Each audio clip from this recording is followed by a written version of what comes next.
Yo, welcome back to another episode of Unsportsmanlike Conduct.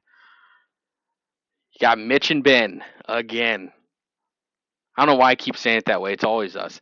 Now we're getting fireworks. Ben, I don't know what you're doing. You got, like, I've got skills, man. They really recognize my. I need you to be my media consultant, I guess, to get all this stuff going. I'm just saying, when you got it, you got it. I wish I could start off everything with fireworks. Well, don't worry because we got a great episode. So there's going to be plenty of fireworks because great episode, Yeah, we do right? have we do have a great episode. So we're gonna do a week 3 recap. Man, Ben, your team and my team. We got some talking to do, some explaining to do. We got our power rankings, updated power rankings. Who are the best teams right now, and who's at the bottom? Waiver wire Wednesday. That's becoming one of my more favorite things that we do every single week. Ben, you are going to be showcased this week. Mm-hmm. Then, of course, we got our week 4 matchups. Uh huh. We're getting to the point where some matchups are going to get, it's getting more and more critical. If you fall too much behind, then hint, Mitch and Rob, don't fall behind. We can't afford that. But no, we're getting to an important part of the season where you hope your team kind of stabilizes. You hope you're not dealing with too many injuries. Hoping that maybe your team is getting a little more lucky than what it should be. I don't know. It's Mm-hmm. fantasy football. That's the nature of it. That's what makes it so great. And then we're gonna end with a couple NFL stories going on. I think we're gonna talk about the Bengals. What is going on with the Bengals? Um, Man, we're updated Super Bowl picks. For those that recall, my Super Bowl pick was Bengals and Eagles. You guys will find out if I'm going to change that or keep it. I know what I should probably do, but we'll get into that later. Yeah. Uh, and then Ben, he might be updating his too. There's a lot of question marks on one of those teams. So, Mm-hmm. and then we're going to talk about Bryce Young, Carolina Panthers. And then we'll wrap up with good old Travis Kelce. What is going on? So I think is the lady getting his legs a little too tired? We don't know. So, but That- anyways, we're gonna start at the top. 3 weeks are in. Ben, how are you feeling about your team? All right. So we are, like you said, 3 weeks in, and my team is 1-2 right now. But I would argue that out of all of the teams in our league right now, my team, the two losses, I believe, is for a less than combined 5 points. Like my losses have been pretty close both times. So normally when you look at a 1-2 team at this point, you might be feeling a little panic. I I'm not feeling that panic right now. I've had some injuries that have definitely played a role in some of this stuff, but overall, I actually still feel pretty confident with the team I put together. So, you know, I just need some players to get healthy, and I think that as long as I can kind of keep on that level like that right now, then maybe I'm going to be ready to make a decent run in the second half of the season. Just got to get past some injury bugs right now. So I don't feel too bad. Like I feel fairly confident right now. I played Cameron this past week, and I think Cameron's team did a good job of showing up. And that being said, I think that some key injuries removed from my team, and I think I probably would have trounced Cameron pretty easily. So, but that's the nature of the beast, right? You play with what you've got, and you check out the waiver wire to try and make those transitions that maybe will help you out a little bit. But sometimes it's just kind of a luck of the draw thing. So you take what you get, but not feeling too bad over here right now. Uh, Considering yet another loss, still feeling pretty good. I mean, your team still has the second most points in the league, and you're sitting at 1-2. So there's definitely some bad luck. That kind of thing happens, and injuries are always a part of it. Yep. I know my team is also sitting at 1-2. Rob and I's team. Uh, Mm-hmm. Injuries are decimating my team. Um, After the draft, I think I had a strong argument. I had the second best wide receiver duo in the league, and Yeah. then losing Puka to IR that hurt. And then no, Tyreek Hill didn't get hurt, but might as well as. Yeah. Uh, No so quarterback. and I mean the whole thing with Tua. I mean I hope Tua does what's best for him. He makes his decision, whatever. Selfishly, I hope he comes back. Otherwise, Tyreek Hill, he should be on the bench. Unless the Dolphins go and get a veteran quarterback, hint hint, not like they're gonna watch this podcast, but otherwise that's a painful first round pick.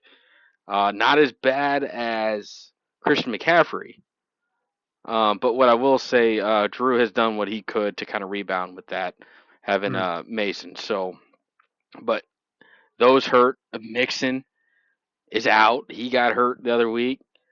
Yep. Um, And then luckily, I mean, the only reason I'm getting some points is because Montgomery and then Jalen Hurts, he needs to get settled in with new offensive Yep. coordinator. But no, I my team caught the injury bug.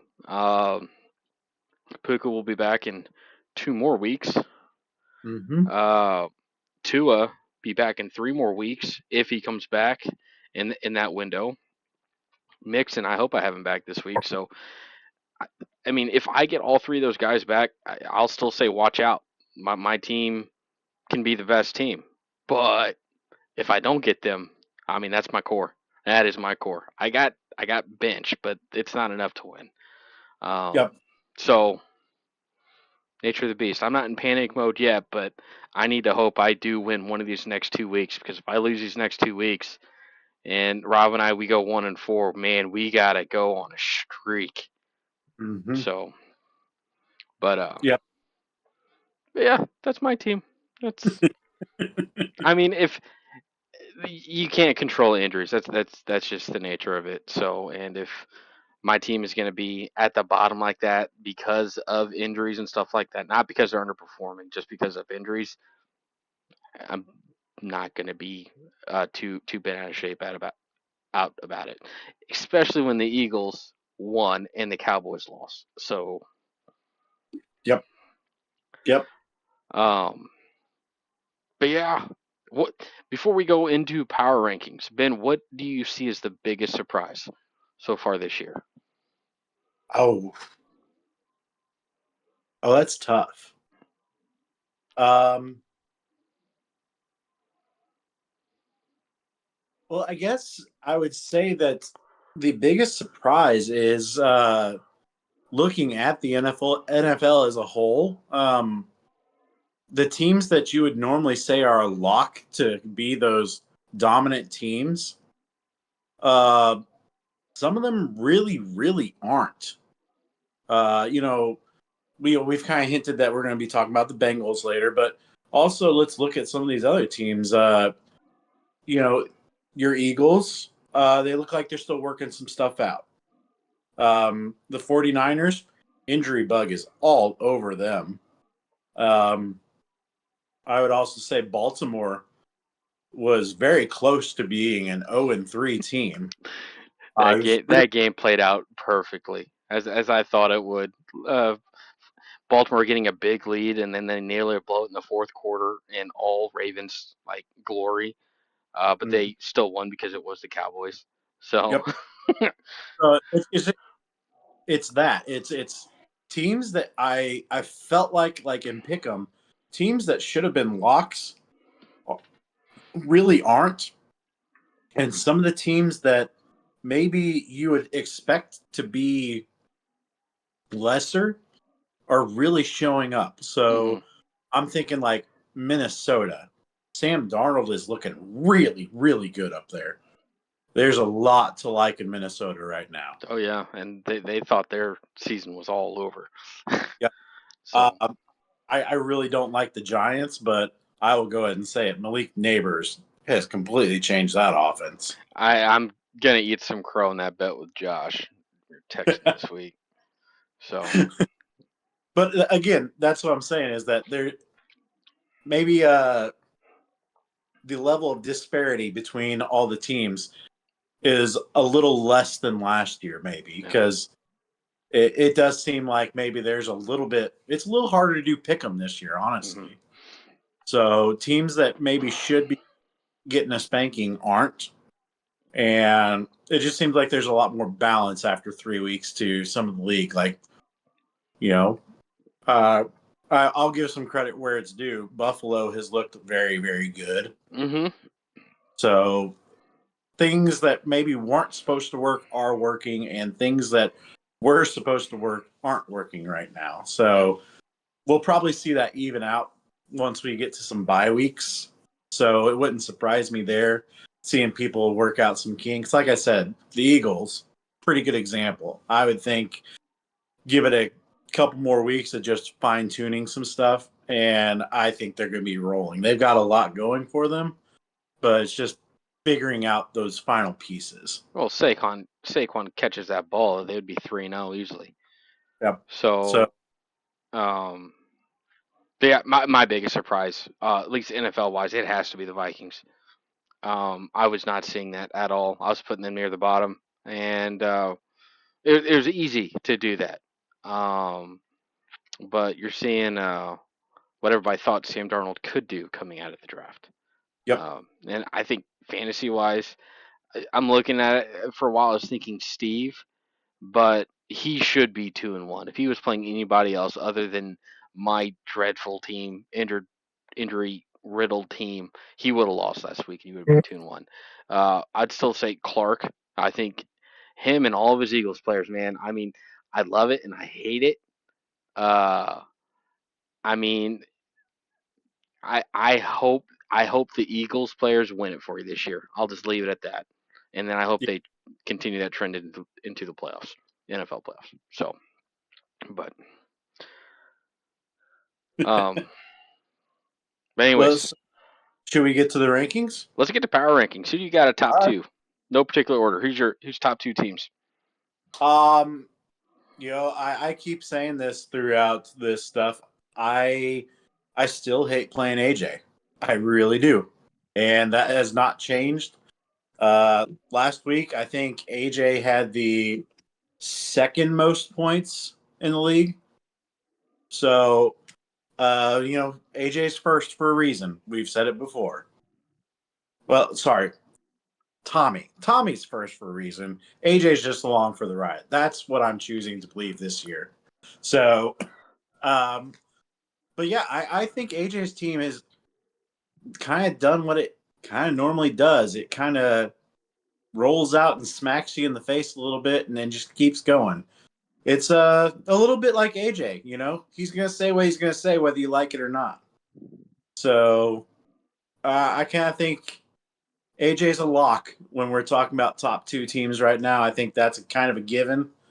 Um, let's see. You hinted at with Steve that Steve is, I think Steve's number two in the In standings, Steve is in, sitting at 3-0. Him yeah, and AJ, the only but two teams at 3-0. I think you're right. I would say that barring that terrible performance from your and Rob's team this past week, uh, Steve had one of the worst weeks Oh that, yeah, like, I'm not even gonna say it's worst week in this season. It may be one of the worst weeks we've ever seen in fantasy. He had 75 points. That's a terrible, terrible week. hey, So there's oh, not a lot. a, a, in his book or my book, a W is a W. Like I would have been ecstatic if I won with that amount. I'm hoping with my team right now, if I could win with 75 points some week, I will take it.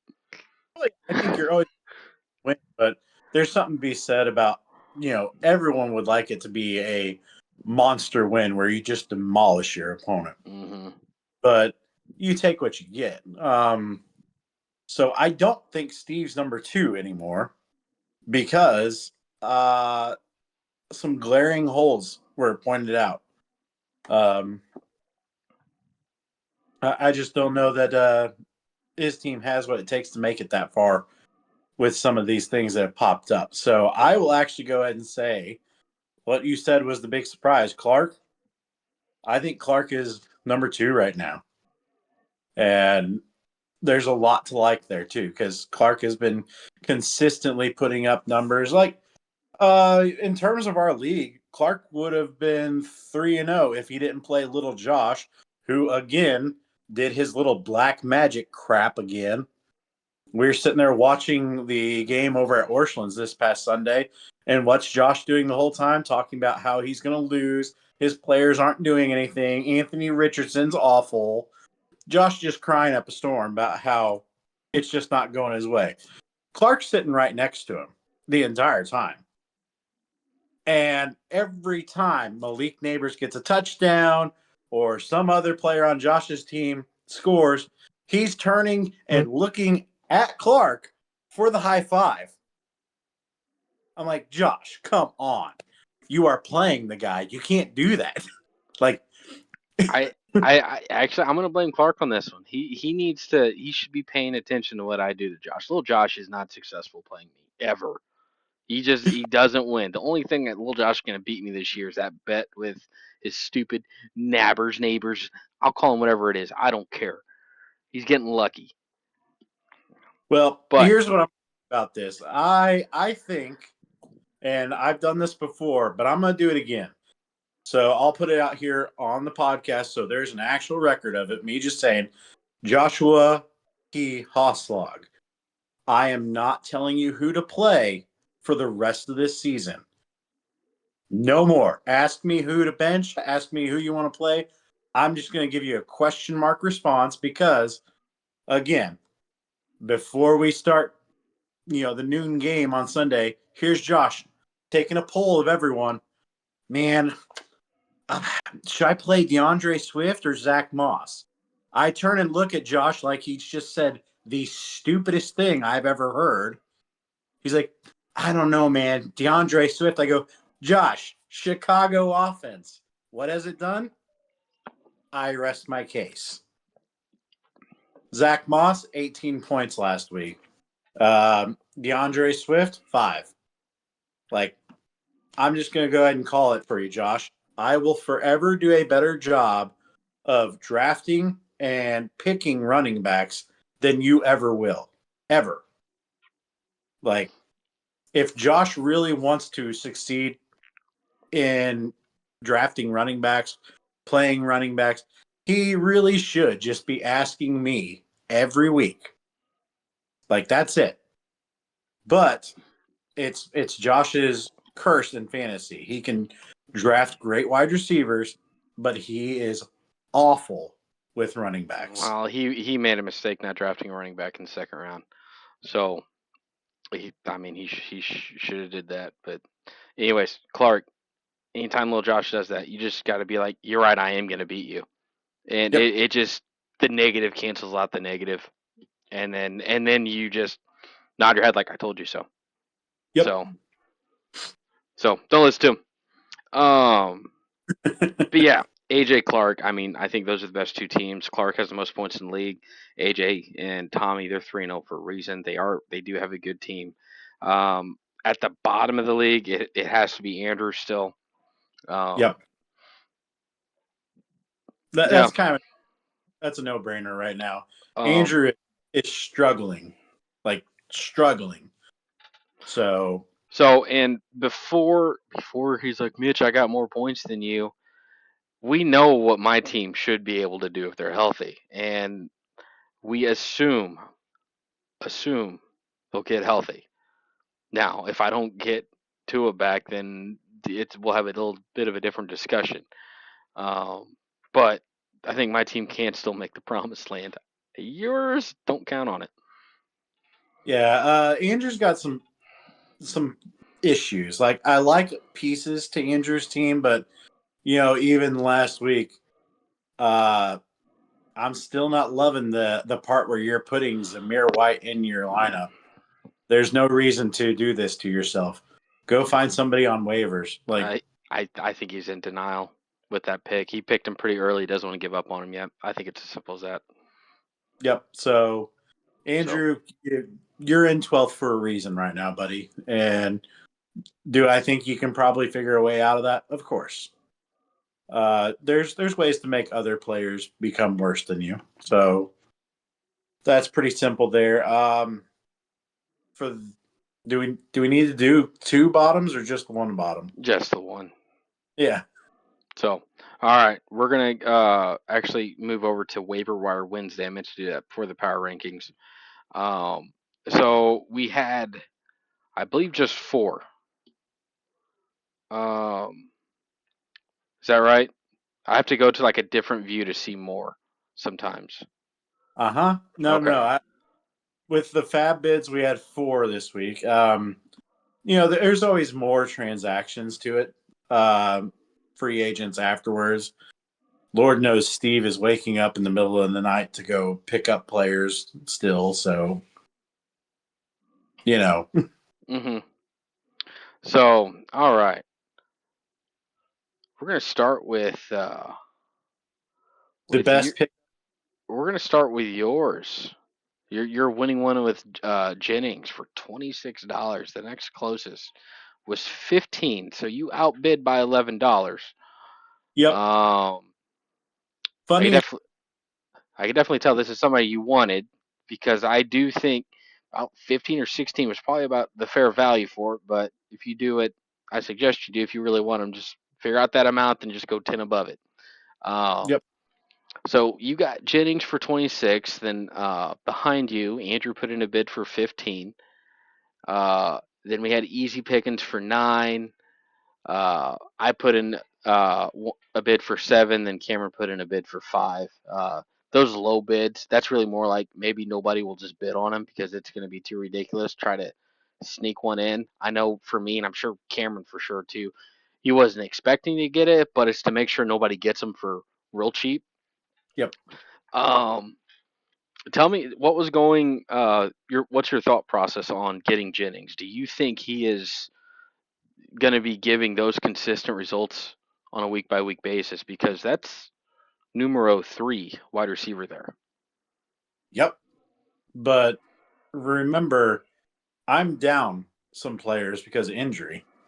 So if I have to go into a matchup without Debo Samuel, then I very much want the guy Ah, who's plotting up and picking up some of that. that's right. You Be- have Debo, so that bid makes a little bit more sense in my mind. Then. Yeah. So that's why I did it because, I would love for Debo to be healthy and come out and have a great game this weekend.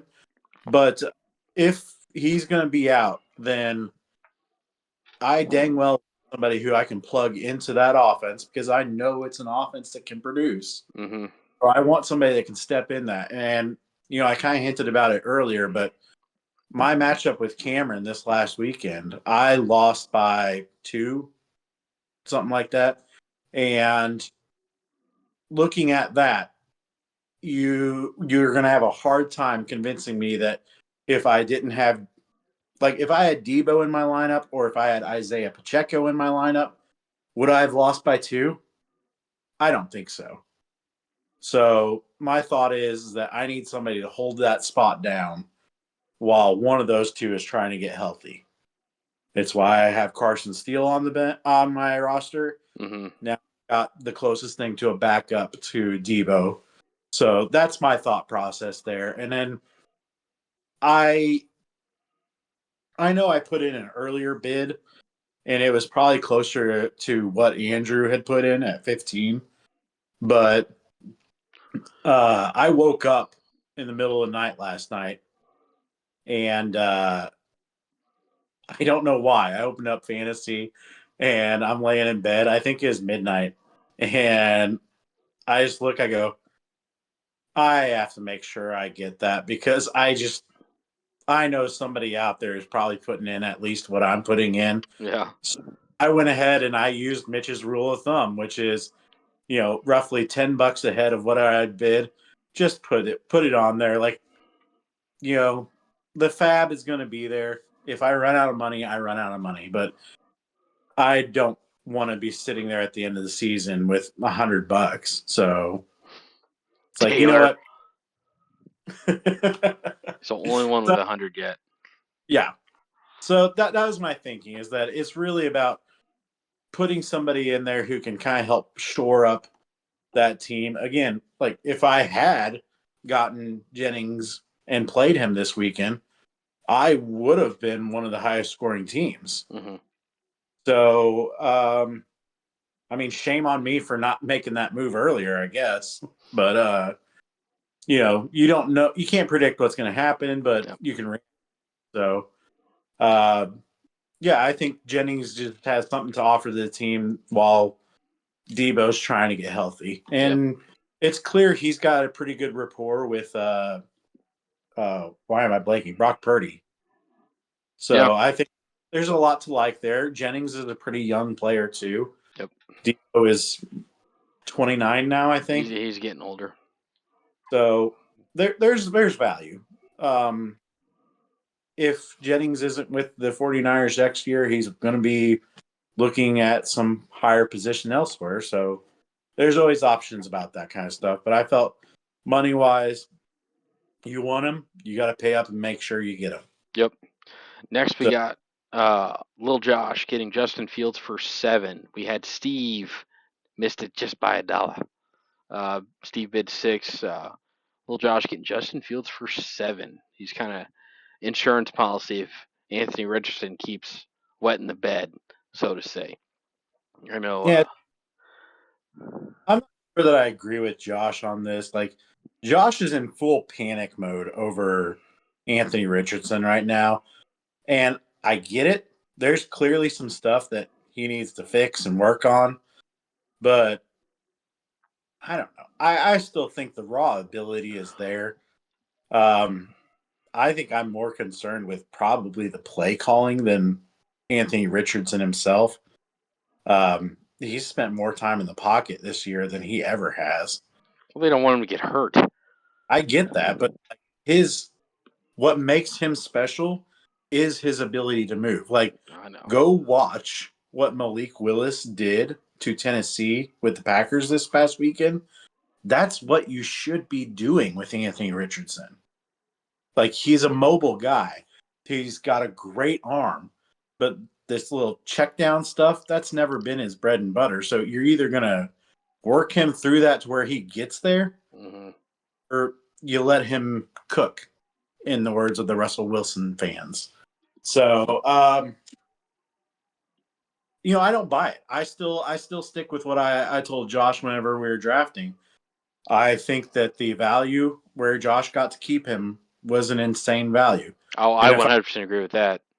and if I didn't believe that, I wouldn't have kept CJ Stroud where I had him. So I think, you know, honestly, Josh, stick with it. But you know what? I'm not giving you advice anymore, so you should play Fields. Just think about that, Josh. Worry about it. Ask somebody else who to play. Because from now on, all my answers will either be a question mark or flipping a coin. So, coming in next, Jalen Naylor. Back to back weeks with a $4 bid. AJ, I think AJ and Tommy bid on him last week for $4 and got him, and at some point in time dropped him.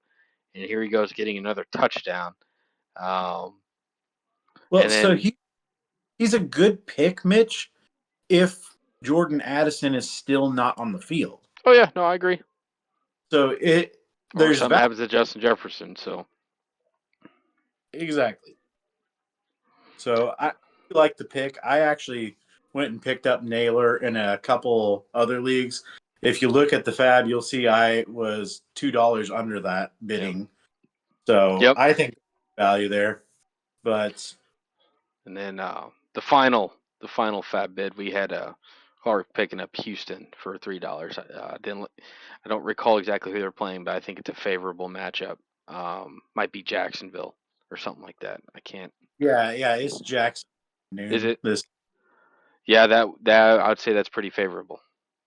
well, yeah, because Jacksonville's just looked painful. Yeah. So Oof. that is a divisional game. Those are a little bit different, so we'll see. But it could just be a slaughterhouse. So Yep. more reason why I hope Mixon's back. Need those I don't know. points.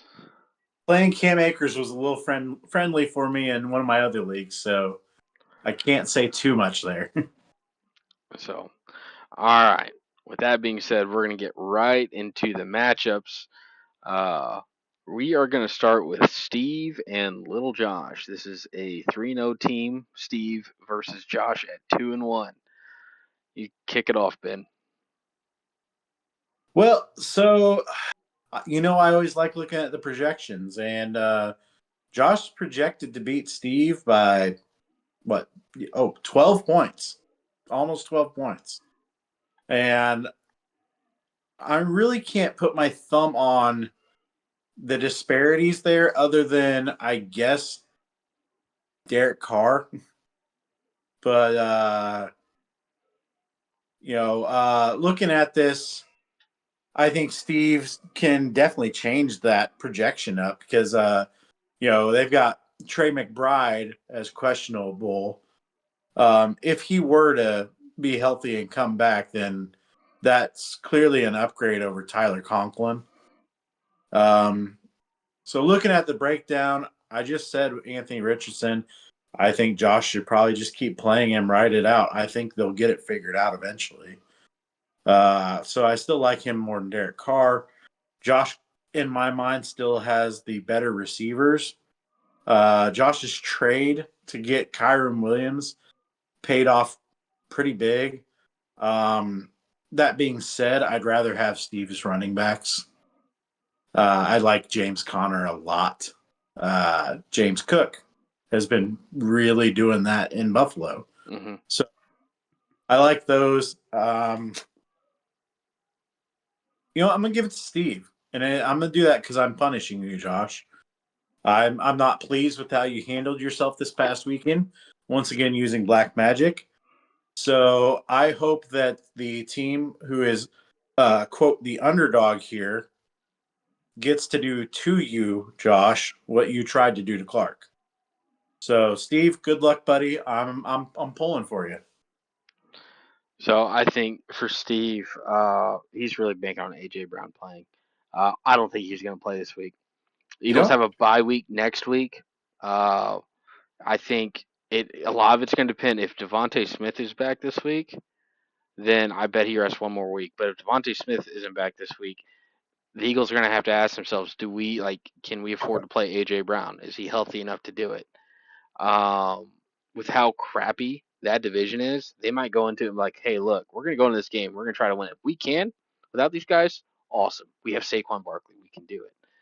So you So think maybe they actually prepare themselves to be like, look, we can afford taking an L? yeah, and they look at that division.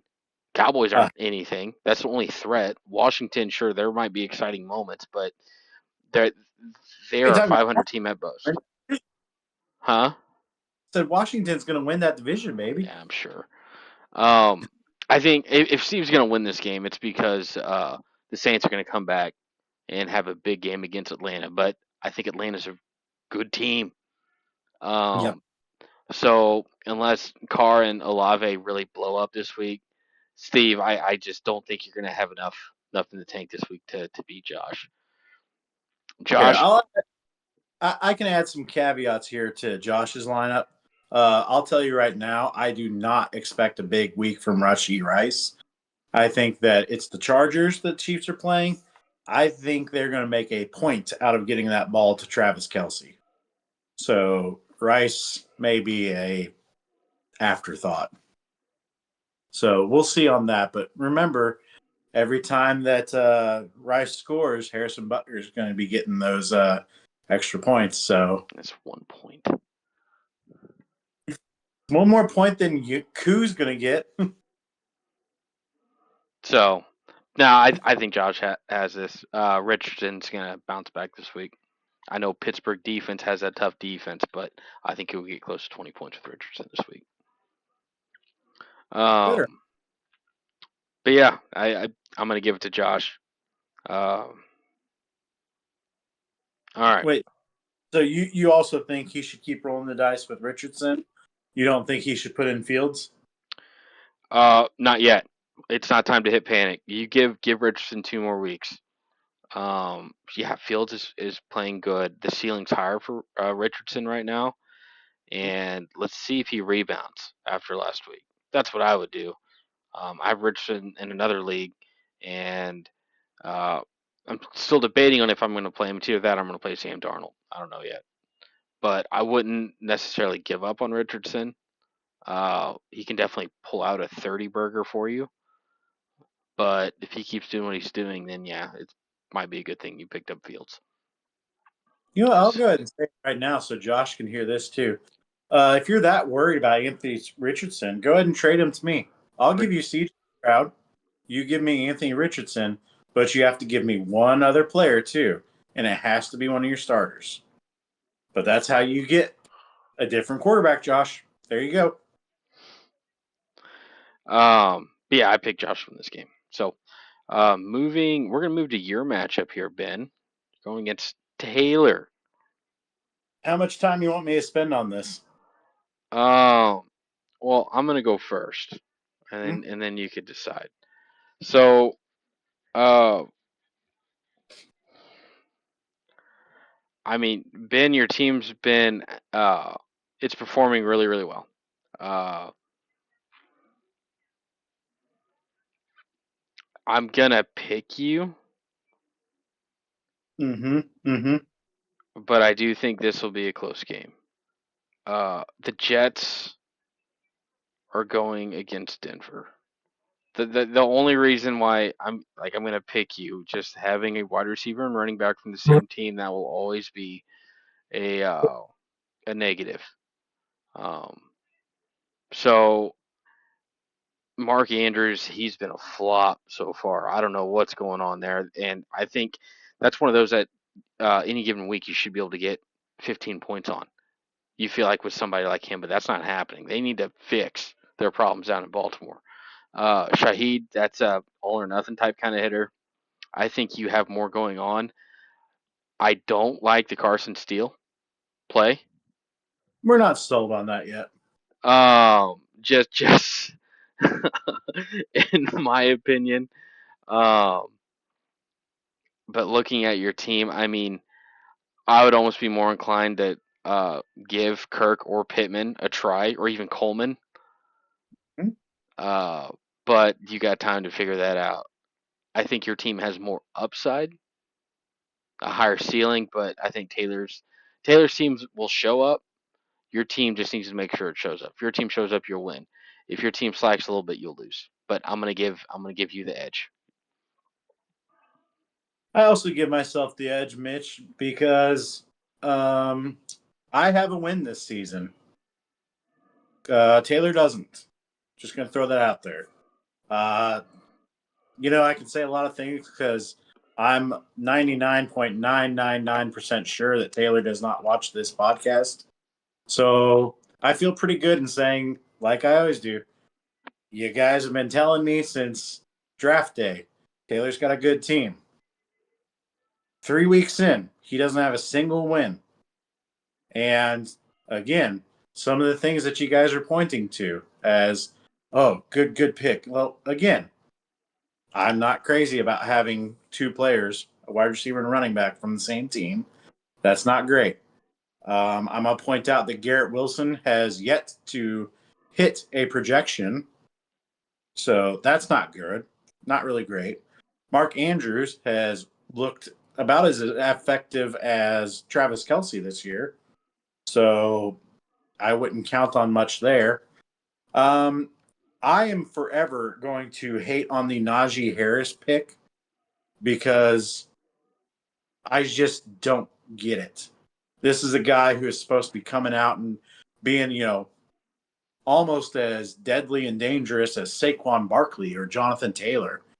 And I'm still pretty sure in terms of running back, we should be talking about this as a bust of a draft pick. So, to me, Najee Harris is like those players that I've always hated with the Chargers that everyone kept talking about. Like, you remember Melvin Gordon and how much I hated him? Najee Harris, boys. Same player.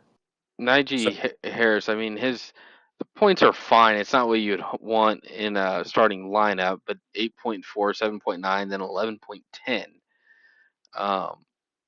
Little Josh I'm could probably use him. well, really, if Taylor wants to actually do something that might actually help him, Trade. what? Trade. Trade Josh Allen. Like, he's the only reason Taylor's been in these games. Oh, I would trade Garrett Wilson or Brees Hall. You could do that too, but 30 points per week with Josh Allen, you could go and turn that into a good running back with a wide receiver. I don't know. You could do a lot, but just in general, a trade, Taylor, would probably help you out. So, since I know you're listening and watching this, I fully expect you to start sending out some trade offers. That being said, since again, I know you're listening and watching, we're not going to see any trade offers from Taylor. So, that being said, I believe that in a lot of things, karma's a B. And I think you get in what you put out. So, Taylor, I fully believe that you are an 0-3 team for a reason. So, So still not I pick. using still not using that I, IR spot either. So all right, I we're yeah, gonna he drafted Nick Chubb, and he doesn't have him in IR. hold on. I want to check something. I don't want this to become a massive roast. Uh, he's made 0 moves. All right, moving over to Clark and Drew. Hmm. I'm just going to make this really easy. Drew, your name kind of says what's going to happen this weekend, buddy. You're going up against Clark. His team's kind of on fire. Um, what Clark needs is he needs Cleveland to kind of figure out what the heck they're even doing. He needs Mike Evans to get back to that week one form. Um, again, we're talking about how we don't like receivers and running backs on the same team. Drew's got Jerry Judy and Jerome Ford playing, so I'm not crazy about it. He's even got Cleveland's defense, which they're going against Las Vegas. Surely they can figure something out. But realistically, I like Clark's matchup here. I think Saquon is primed for something pretty interesting this weekend. Tampa Bay can be a pretty hard matchup, but I don't know. I feel like he's a great move for Philadelphia. I like what they're doing with them. Once they get him up to speed and really settled in, the guy is clearly making his case to why he should be considered one of the best in the league right now, Yeah. if not the best. I really like the Tony Pollard play this weekend because, I mean, with Miami not knowing what they're doing at quarterback, Yeah. just build up a lead and then hand the ball off. That's it. Just kill clock Yep. and have that Tony Pollard. So that, if Jaden Reed's ready to go, that's a good play. I gotta assume that, for the Chiefs, Patrick Mahomes, honestly, the Chargers have kind of been a tune-up game in past years. So it would not surprise me if something similar happens. So I just think Clark, there's a reason that he's putting up those kind of points. And end of the day, I think that he's going to pull out a win here too. And it's probably just being like, I'm so mad at little Josh for last week. I'm going to take it out on Drew. So So I'm also going to give this to Clark. I know, and what's great, the big difference between these two teams, Clark does have some home run hitters. Drew, not really. He has one potential home run hitter, but he has not really hit since maybe week one. That's Evans. yep, What's crazy about Clark's team? Because yeah, he has one loss. He has the most points in the league. Patrick Mahomes is not playing at Mahomes level yet. yep, So now we saw quite a bit of this last year too. So I don't know if anything's going to change or if this is kind of the new norm with Patrick Mahomes. He's still playing good football. So we'll see. I mean, Drew caught the injury bug. I mean, you got to hope that Mason will blow up a big game and get you something special, and then Evans too. If Lamar Jackson and the Ravens could get back to whatever they can do well, then I think you're in the fight any given week. But your team's just hurting. I don't know if Walker's going to play this week. Um, Hubbard, it's only a matter of time until he's going to drop off. So yeah, I agree with that, but I really have to question the decision of playing Jerry Judy in your flex when both of those guys might be able to go. I'm well, so it's only Wednesday. It's possible he just has not updated that yet. So, yeah, um, yeah, we'll see. but I'm gonna give the edge to Clark only because the ceiling is much higher. I think Drew's team can show up and get about his projected score. I think if you're gonna win, it's because Clark had a dud of a week. Yep, So, yep, all right. So we both had Clark there. yeah. I feel like we're kind of picking similar tonight, except for that first one, but that's more of a little Josh Spite thing, I think. Yeah, I think so. All right, we got Ryan and Mark versus Cameron. Oh boy. Ah, how do I put this? Cameron, you snuck out a good win over me this weekend, so I gave you the congratulations on that. But that being said, I think it's kind of impressive that your team is 2-1 right now. I think you might be a little lucky with that. Um, looking at it, as always, Cameron doesn't have a kicker in yet, but there's pieces and parts to really like. Cameron's team, the Kyler Murray Marvin Harrison combo, seems to be picking up a little bit, so that's good for him. Amari Cooper just decided to lose his mind on the field this last. He showed up. Yeah, so I don't think you're getting that production from him again because the previous 2 weeks before that, the man scored 2.6 points both weeks. So by definition, he's feast or famine. And Cleveland is not good right now. Now they have a decent matchup because they're playing the Raiders, but we'll see who shows up. I still love the Jameer Gibbs pick, and I have to say that Zach Ertz was infuriating to watch on Monday night because if it wasn't for Ertz, I would have won that game. Like it was coming down to that. I'm like, just don't throw the ball at Ertz. That's all I'm asking. You just threw the ball to Ertz. So this is pretty tough to watch that one. I like the Deontay Johnson pick because apparently putting Andy Dalton in completely changes that offense.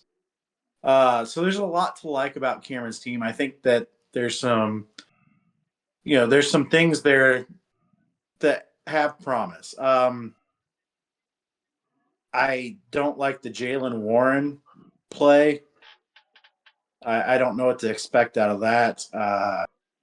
Problem is that I don't think you really have any other options that are significantly better for running back. Um, Cameron, you might be one of those guys where a good trade would actually help you out, but again, I don't know what you do or who you offer. Um, that all being said, uh, I'm gonna go with Ryan and Mark as who I think's winning. I tell you again, I don't really like Devin Singletary at all. But Stephon Diggs has been pretty good for him. Bijan Robinson, he's pretty solid. Drake London, I don't know, feast or famine. Brandon Ayuk, well, I hope that that's a terrible play for you, and they just throw to Juwan Johnson instead for every single ball. But I think what actually is the deciding factor this week is that I think Travis Kelce's finally going to have his coming out party this weekend. So if I'm actually thinking that's going to occur, then I'll give you the edge on that because everyone's talking about it like, oh, Kelsey's losing a step. The fact that they had to go address this, like, yeah, don't you can't tell me they're not going to make a concerted effort to get the ball in his hands this weekend, especially against a struggling Chargers team right now. Yeah. And so this game's tough. Um, I feel like Ryan Mark's team's been underperforming, but I'm not a fan. Once again, you got a wide receiver and running back from the same team. Trade one. Uh, Singletary's actually been performing well these past 2 weeks. Yep. Uh, so Kelsey's been the big Achilles or whatever you want to call it. It's been hurting him, but if he starts to show up, then great. Yep. Man, with me, this is a coin flip. I'm going to give the edge to Ryan and Clark, but and I think the only reason I'm doing that is because yeah, Murray and Harrison they might connect again this week. Uh, Cooper, I don't expect a big game like that again. I don't like Warren there, but Cameron's hurting for running back. Honestly, I think you said it too. With the Red Rocket coming in has helped Cameron's team.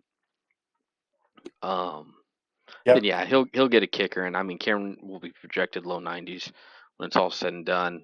Maybe even closer to 95, depending on how the lineup shakes out whenever he's done. And I would imagine he'll put Evan Ingram back in if he's playing. Maybe even play Mostert. So honestly, and he might play Cam Akers if Mixon's not back. So there's just a lot of question marks, a lot of options of what Cameron can do yet. Yep. Right. It's I'm gonna give it to Ryan Mark. I think it's gonna come down to Kelsey is gonna show up.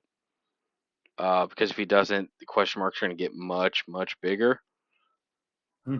But I won't be surprised one bit if Cameron wins. But I think if Cameron wins this week, it's because Ryan and Mark definitely underperform. Yep. It's gonna be a low scoring game. So Yep. all right. Oh boy. Gonna move on to the top of the standings all the way to the bottom.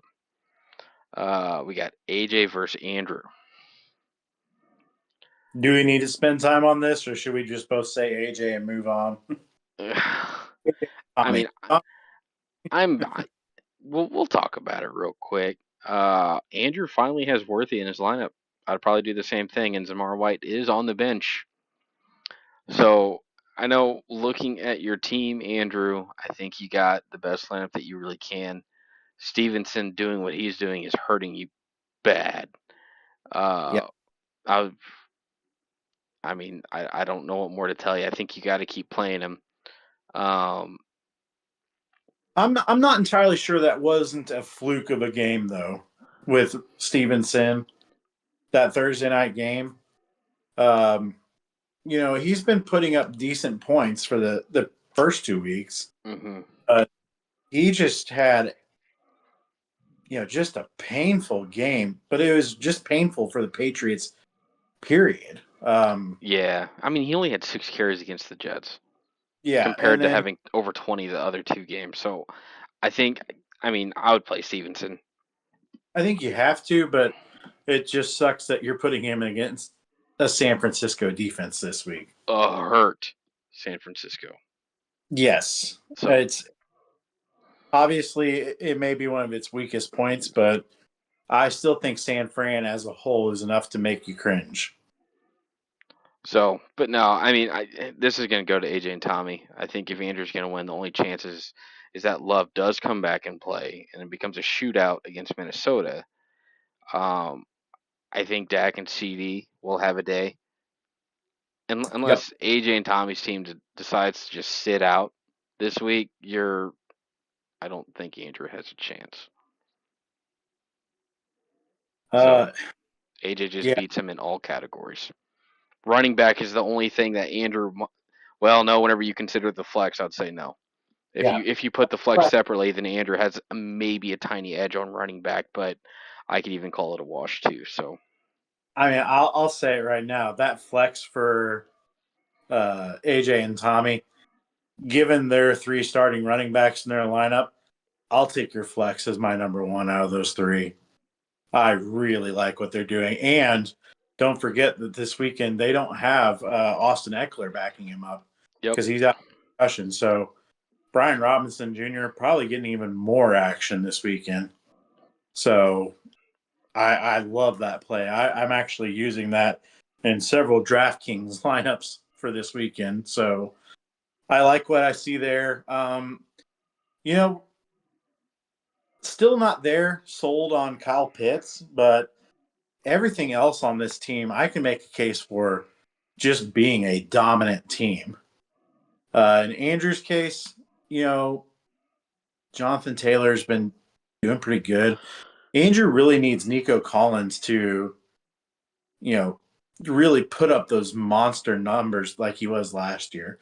He had a really good game against Chicago, but last week, you know, the Texans just struggled. They really did.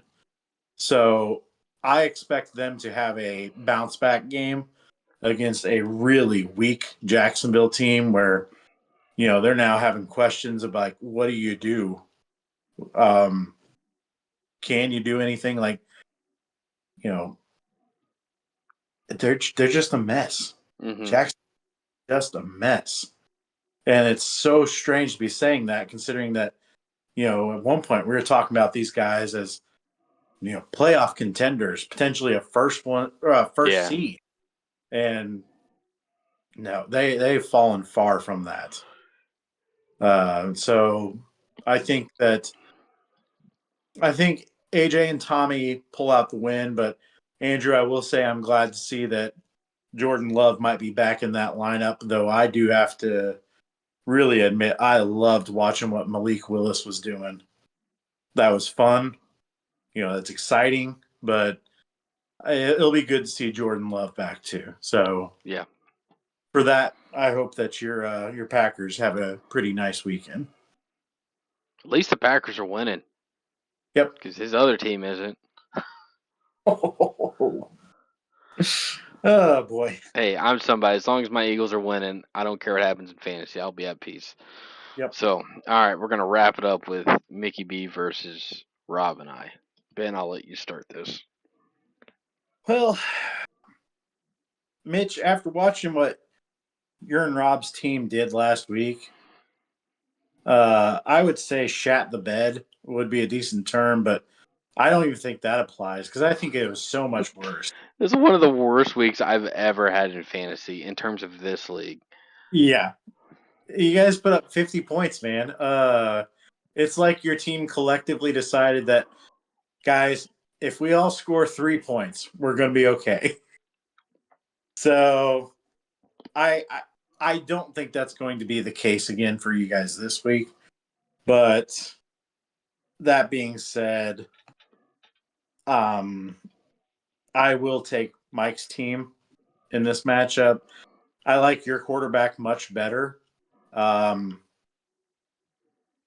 a Tyreek Hill with a healthy starting quarterback is clearly a weapon that is a game changer. He doesn't have that right now. I would expect McDaniels to start finding some ways to get creative because you have to get the ball into Tyreek's hands. Yep. I don't you're lining him up in the backfield and trying that. Do something. You have to get it there. Um, that being said, vice versa for Mike, he's got Devin Achan in there, and if excuse me, if Miami can't get the ball to a wide receiver, you're just going to run the ball with your running back Yep. constantly. And if you're Tennessee, most of your game plan right now probably consists of stacking 8 men in the box.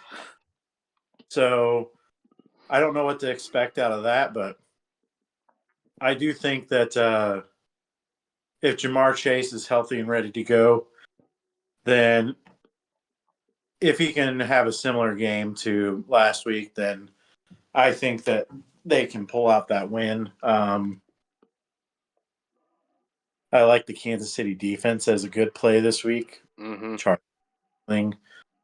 Laporta really hasn't done much for Mike. I actually like Bowers better in that matchup. I think you guys have a good little position with David Montgomery there in your flex. So I think it's going to be a close game. I just think that at the end of the day, probably the deciding factor is just going to be Jamar Chase more than anything. So if Jamar Chase has a big day, Mike wins. If the Bengals look like the Bengals this year, then maybe I'm wrong. Then maybe you guys are pulling out that win. So I'll say it's Mike by maybe a couple. So I'm going to say the same. I do think Mike does have me by a couple. I I know we're going to talk about the Bengals here soon. Are they Yeah. really going to wet the bed again and have a bad game? Surely they're going to light it up against Carolina. They have to. Otherwise, there's going to be even bigger questions going on with that team and Joe Burrow and whatnot. Uh, I think Mike's going to win because of the connection of Joe Burrow and Jamar Chase. That's assuming Chase plays. Yep. Um, outside of that, I mean, yeah, I like Hurts. I could see Burrow outperforming him this week. Hurts, he might be without his top two wide receivers. Um, Hill, we know what's going on there. The Hopkins play, honestly, that's probably what it's gonna be this week. That's kind of a, hey, he did good last week. We'll see. Roll If the he gets dice. rolling, yeah. Um, Jacobs outside of last week, he's been serviceable. He had 11 points 1 week and 18. Mixon, please be healthy. Please be healthy. Um, need Mixon. Bowers is, I think he has the most receiving yards out of all tight ends right now. So I gotta play him. I still like I can't even think of his name right now. Likely, but Likely. he's sitting on my bench. I think Ravens, they need to get him back involved, like what they did against the Chiefs. Yep. Get both of your tight ends involved. But it's, I mean, I gotta bench him. I mean, if for whatever reason Mixon is out this week, then I'm probably gonna end up playing Likely back in my flex again. Uh, but we'll see. I might play a different wide receiver too. Um, but no, I think my team has more question marks right now. I still dealing with the injury bug, and with that being said, I'm still projected at 100. Yep. So I'm just hoping that I sneak out a win between this week and next week. Just don't get to 1-4. Be no worse than 2-4. Uh, so No. don't let that loss get 3 games ahead. Two, I think I could rebound from, um, but yeah, edge to Mike. Uh, should be a close one. Yep. I hope you So, lose my. for what it's worth, I hope you lose too, Mike. That is my unbiased opinion. For my biased opinion, I hope I destroy you. 200 to 50. I hope you only score 50. That would be quite the turnaround. Jeez, that'd be something. Um, all right. So with that being said, that's it for the matchups. We got a few topics to talk about. Let me pull them up here. I say, I Uh, think the first one we've been kind of teasing all night. yeah, let's talk about the Bengals. So, Those Bengals. Man, it's painful to watch right now. what do you think the problem is with the Bengals right now? Like, what? Like, if there's something that you had to point at, what are you pointing at? I can't really put like obviously Jamar Chase was rusty. He came out and started playing as somebody who really hadn't been that involved up until week one. So I think that he's still shaking off some of that stuff. T. Higgins was injured, but uh, I don't know. I almost wonder if it's just it's like they're just missing in some little aspects. Like maybe the offensive line isn't as good as it has been, but there's also watching their games. There's stupid mistakes. There's penalties that shouldn't be happening. Um, I was watching them against the Chiefs, and I can point to some moments where I clearly saw in their secondary and linebacker core where I thought they were completely out of place. Like they weren't lined up where they should be or in their coverage zones. Like Mhm. just seemed like maybe they're just not as familiar with what they're supposed to be doing. And I can't tell if that's a coaching issue or if it's just having personnel that's not used to some of this. But I also have to wonder how much of it might just be Joe Burrow.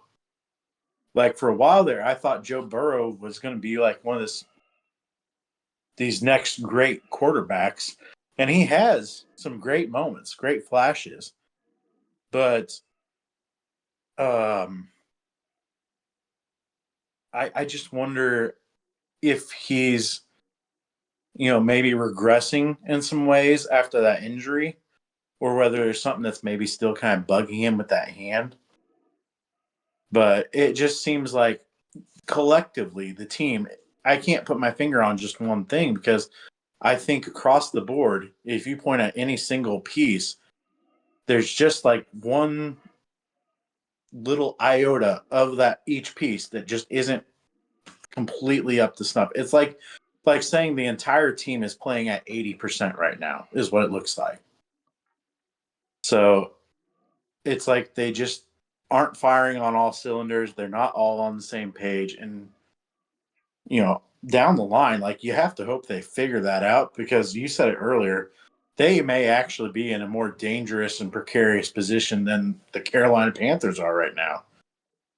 Like, you know, coming out and losing to the Patriots like that was embarrassing. Mhm. And, I respect the game that they put up against the Chiefs, but you know what? You lost to the Chiefs in a way that you're pretty used to losing to them now.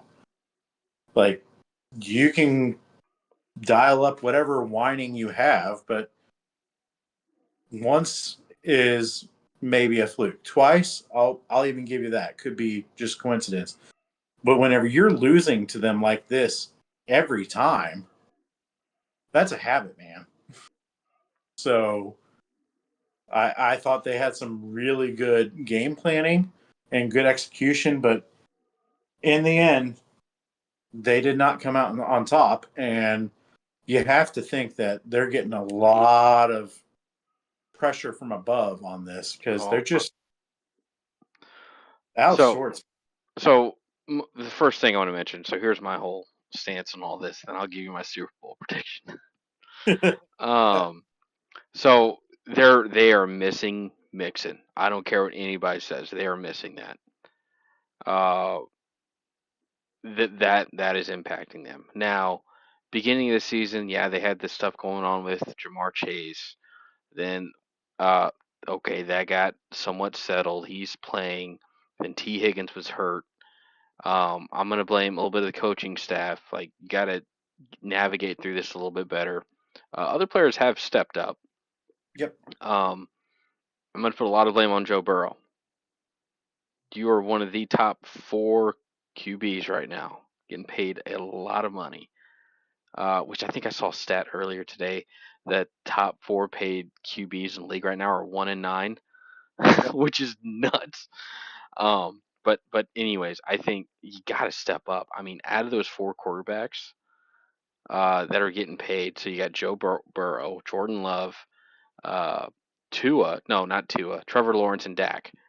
Uh, I 9 out of 10 surveys you do, everybody's going to have Joe Burrow number one. He should be 10 out of 10. That Joe Burrow is the best one there. Yep. Um, man, step up, be a leader. I don't. I think the trash talking that Jamar Chase did the other day. Shut up. You just need to shut up. People, Andrew's not gonna like this comment, but I have been consistent. And you'll know exactly what I'm talking about as soon as I say it. Um, there's a lot of fans complaining about that missed PI call. Once again, I've been consistent. You have to overcome those. I Yep. said that about my team. You got to overcome them. There's other things that they should have done better in that game, but they didn't. So I don't want to hear it. Was it a blown call? Absolutely. They missed it. Got to step up. Got to play better than just that one play. Games shouldn't come down to just one play. There's other things that you could have done better. So, but I Agree, guess but I'll say, Mitch, that one of my concerns is I actually wonder about morale in that locker room right now. I I imagine it's low. And the Joe Burrow and the coaching staff, they need to fix that. Joe Burrow needs to step up and be a leader. He needs to stop changing the color of his hair. Yep. I don't know what's going on there. I expect more from Joe Burrow. I'm a Joe Burrow fan because I do think he's can be. I think the talent is there. It's kind of like Aaron Rodgers. It's crazy how he only has one Super Bowl win. He has the talent. He should be like Patrick Mahomes.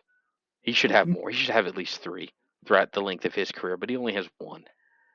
Joe Burrow is another one of those quarterbacks that I think should have or capable of getting two or three. Yep.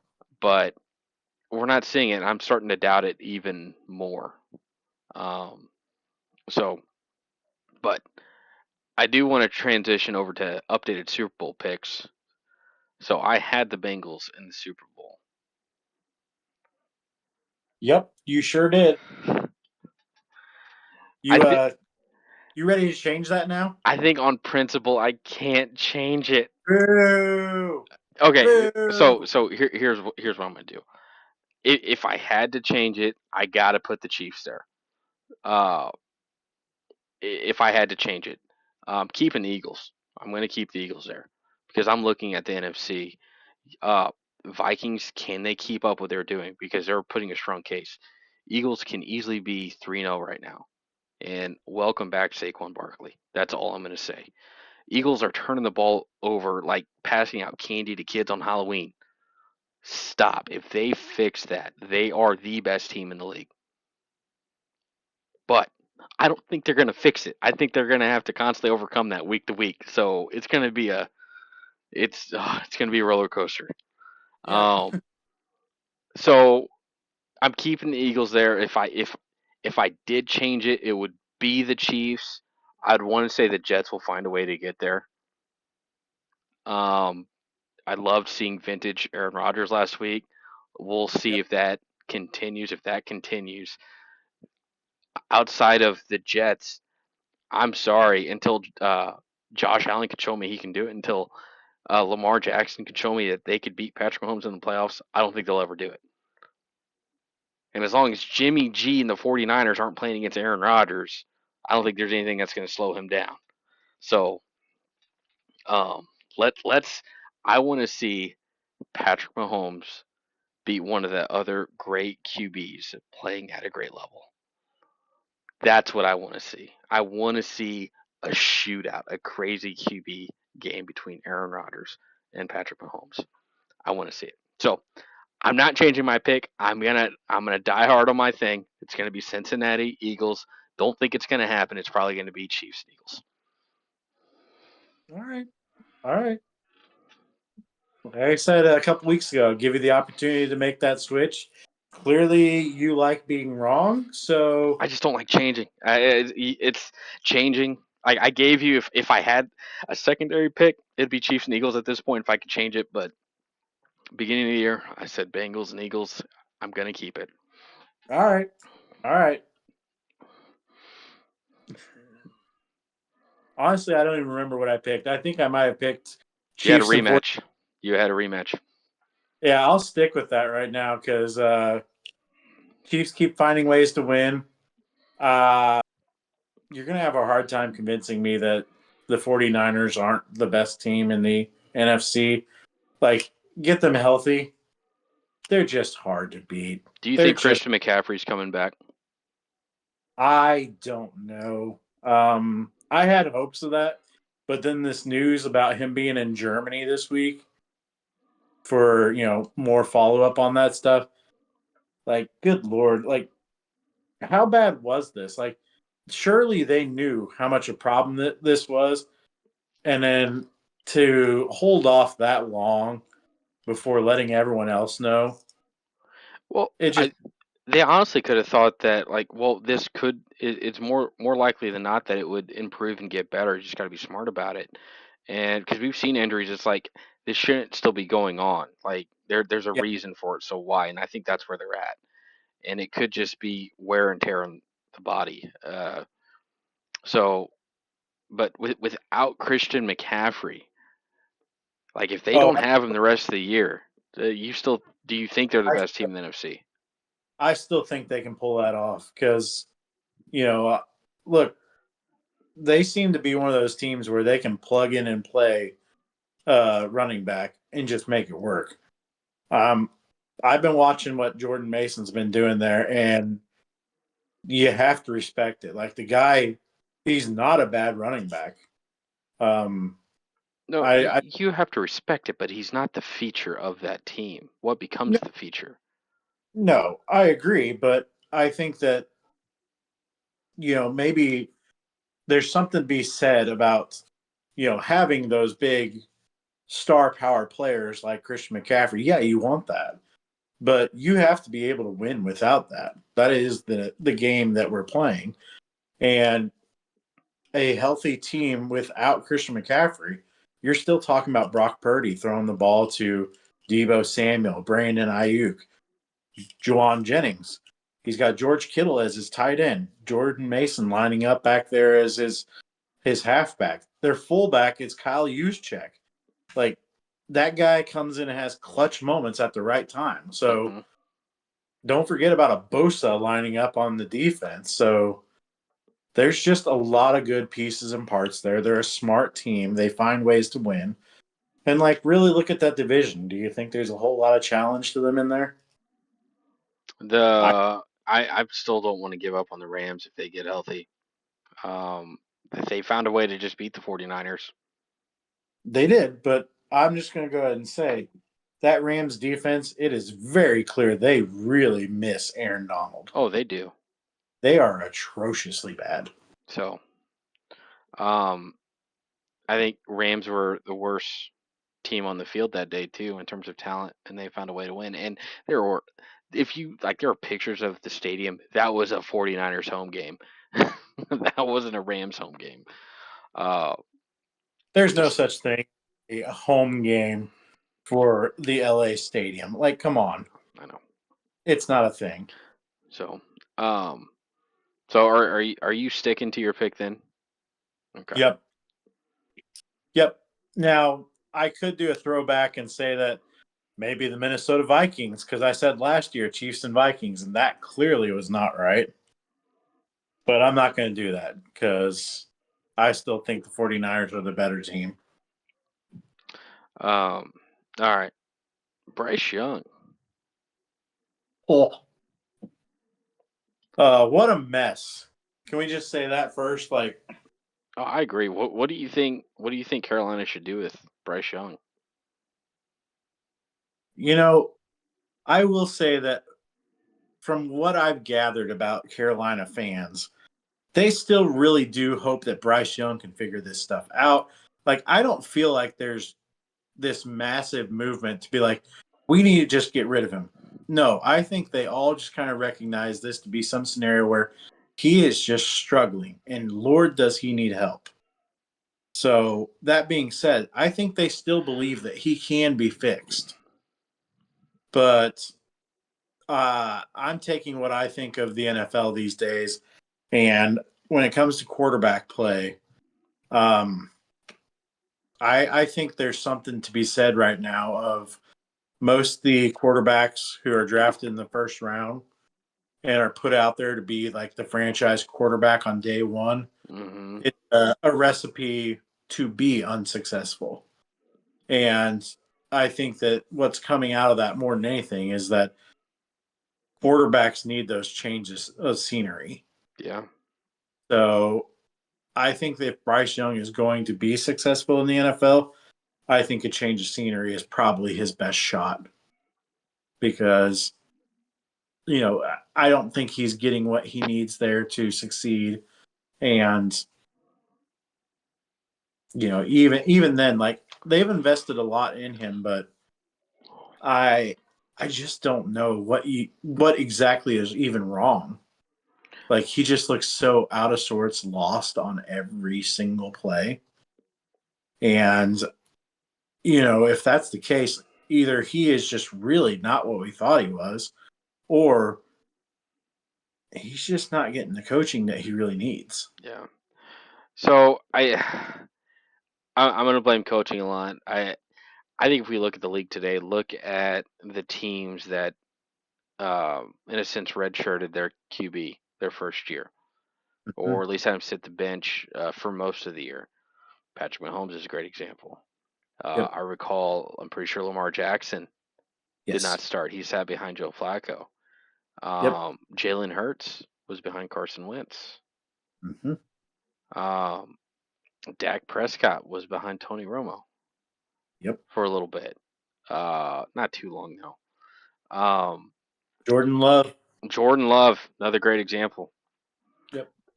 It's I really do think there's something to that, giving them time to learn. Um, I think you, giving them time to learn, and then I think coaching makes so much of a difference. Look at what Justin Fields is doing now, yep. because he got the opportunity to start. That should have been Russell Wilson week one, Yep. but then it was Yep. Justin Fields. First week, fine. Second week, yeah, you're doing what we need you to do. Then after week three, it's like, oh, Yep. you're doing more than what we expect right now, and you're not turning the ball over, and you're playing good football. Um, like the Steelers, it's like I think we're gonna just keep riding them. Sorry, Russell. Yep. This is Justin's team. So Kirk Cousins. Yep. um, so I think with Bryce Young, they probably ruined him. They're in Carolina. He does need to go. I think if they want to do the honorable thing, they'll do a trade. They could probably get a first round pick for him yet. Maybe, I don't know, a late first round pick from a team. Um, but I think coaching is so big that year one, because I think some of these players, they learn so many bad habits uh, year one, and they don't take the time to sit behind somebody and just learn from a veteran quarterback. So Yep. I completely agree, Mitch, because you're pointing to Patrick Mahomes, and it's very clear that that time spent behind Alex Smith, hmm. part of the reason he was so successful. And you need those veterans like that to be there to help guide them. And I will always give props to Alex Smith because he really did enable Patrick Mahomes with how he treated him, Yeah. how he with him. So I think having those good veteran presence like that, it really makes a difference. Oh yeah. And I, I hope Bryce Young gets that opportunity because, I really hate watching what's happening with, especially these high pick first round quarterbacks. Yeah. It's you don't wish that on anybody. You really do want them all to find their success and do well, but it's just painful to watch, especially seeing Carolina. all of these quarterbacks that have come out of Carolina and they just can't get it there. But they leave, and all of a sudden there's a spark of life. Hmm. So I just have to wonder how much of it is just the culture in Carolina. I mean, it could be that too. So I don't know. Sometimes you have success. I mean, look at C.J. Stroud. They threw him right in, and he blew up. So there are stories like that. But no, I just think with QBs, you got to be smart and careful. So the great ones, uh, there were a few exceptions where they started right away and had great successful years. But um, oh, we were saying Jordan Love, Aaron Rodgers technically sat behind Favre. So Yep. um, Well, Tom Brady was behind Drew Bledsoe. yep. So there's something to it. There's definitely something to it. So Oh, well. um, Good luck to you, Bryce. yeah. And then let's go and wrap up to the last topic. So Ben, I'm gonna let you take the floor. Uh, what is happening with good old Travis Kelce? He is not himself. What do you think's going on? So they actually had some conversations about that this week.